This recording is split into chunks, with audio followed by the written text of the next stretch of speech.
অভিনেত্রী হিসেবে এত মানুষের ভালোবাসা পেয়েছি, আর মায়ের সফলতা ঠিক সেদিনই আসবে যখন আমি আসলে আব্রামকে আপনাদের সামনে প্রেজেন্ট করতে পারবো সন্তানের মতো করে।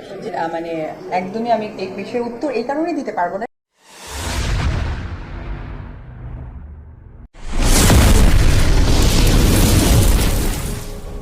সামনে যেহেতু একটু ব্যবসা নিয়ে বিজি, আর সেই জায়গা থেকে বেশ কিছু ব্র্যান্ড অ্যাম্বাসেডার হব সেটা নিয়ে কথা চলছে, এবং আপনারা সকলেই জানেন যে আমার ফটোশ্যুট করা হয়, এরকম কয়েকটা কাজ আছে।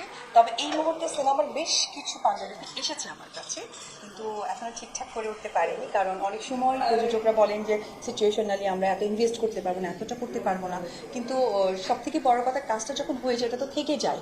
তো আসলে এই মুহূর্তে মান সম্পন্ন ছাড়া কাজ করার চিন্তা করছি না। চলচ্চিত্র তো আমি আসলে অসংখ্য করে ফেলেছি, আমার সময়টা যতটা কম ছিল সংখ্যাটা বেশি ছিল, কিন্তু এখনও যেহেতু আমি মিডিয়াতে আছি, ট্রেডে কাজ করছি, আপনাদের কাছাকাছি আসার সুযোগ পাচ্ছি, আপনারা সেই সুযোগ এবং ভালোবাসাটা আমাকে দিচ্ছেন, বিধায় আপনাদের আমার প্রতি এক্সপেকটেশনটা অনেক বেশি।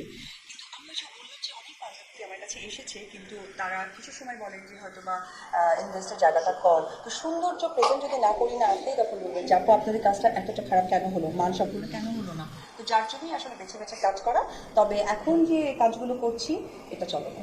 আমি আসলে খুব ছটফট, আমি আসলে সিনেমা দেখতে পছন্দ করি, লিখতে গেলে আমার ঘুম এসে যায়। এই মুহূর্তে সিফাত নুসরাত আমার প্রিয় লেখক, কারণ আমার বোন এত শর্ট টাইমে দুটো বই একদম সকলের সামনে প্রেজেন্ট করেছে, এবং কামিং সুন আরও 3টে। তবে পার্সোনালি আমি এপিজে আব্দুল কালাম এবং আমাদের হুমায়ুন আহমেদ স্যার তাদের লেখা পছন্দ করি।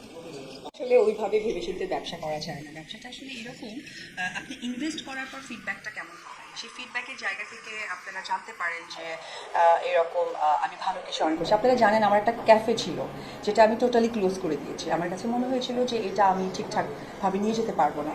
তো ব্যবসার ক্ষেত্রেও ঠিক তাই। বিজনেসের পেছনে লক্ষ্য হচ্ছে, আমি যেহেতু চিত্রনায়িকা, আমি মেকআপ থেকে শুরু করে সব কিছুর প্রতি কিছুটা আইডিয়া আছে, এবং আপনারা সকলেই জানেন আমার ফেসে প্রচুর বরুণ হয়েছিল, যেটার এখনও কিছু সিনেমার গান আপনারা দেখে থাকতে পারেন, সিনেমাও আছে। তো সেইখান থেকে আমি প্রচুর ডাক্তার বা সচেতনতার জায়গাটা আইডিয়া হয়ে গেছে, এরপরে বুস্ট করেছি।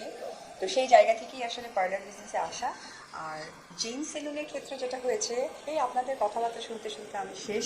আমার ফেসবুক পেজটা সকলের কাছেই আছে।